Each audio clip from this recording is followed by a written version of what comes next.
Welcome to Differentiating Powers with Fractional Indices. Just a reminder on why we differentiate, as it finds the gradient of a tangent to a curve at a particular point. And a reminder about the basic rules. So we bring the power down the front and we lower the power by 1 to differentiate. So for today's lesson, we're going to change the term to a fractional indice, and then we're going to use that basic rule. So we're going to differentiate the square root of x, the cube root of x to the 4, and 1 over the 5th root of x squared. So for the first one, y equals the square root of x. So we change the square root of x to x to the half. And then we move into differentiation. So we bring the power down the front and we lower the power by 1.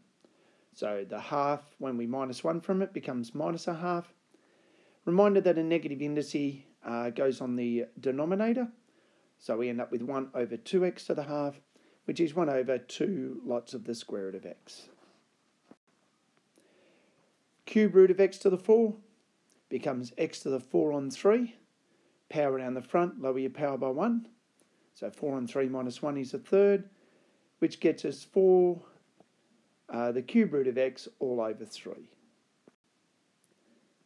And 1 over the 5th root of x squared.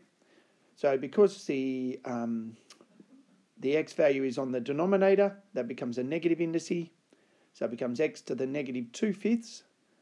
Power down the front, lower the power by 1. So minus 2/5 when you minus 1 from it, you get minus 7/5.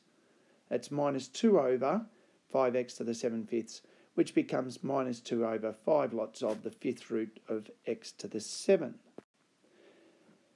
Now let's put it into place with a question. We're going to find the equation of a normal to the curve y equals the square root of x at the point 9, 3. So we already have the point, so we don't need to sub the x value in to find the y value because it's already given to us. So the first step is to find the gradient of the tangent when x equals 9. So we've got x to the half, so that becomes a half x to the minus a half.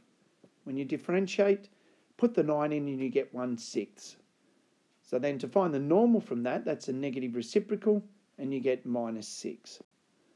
Substituting that into the equation formula, knowing that the gradient of the normal is minus 6 and the point is the point 93, we sub that into our y minus y1 equals mx minus x1, and we end up with y equals minus 6x plus 57, or in general form, 6x plus y minus 57 equals 0.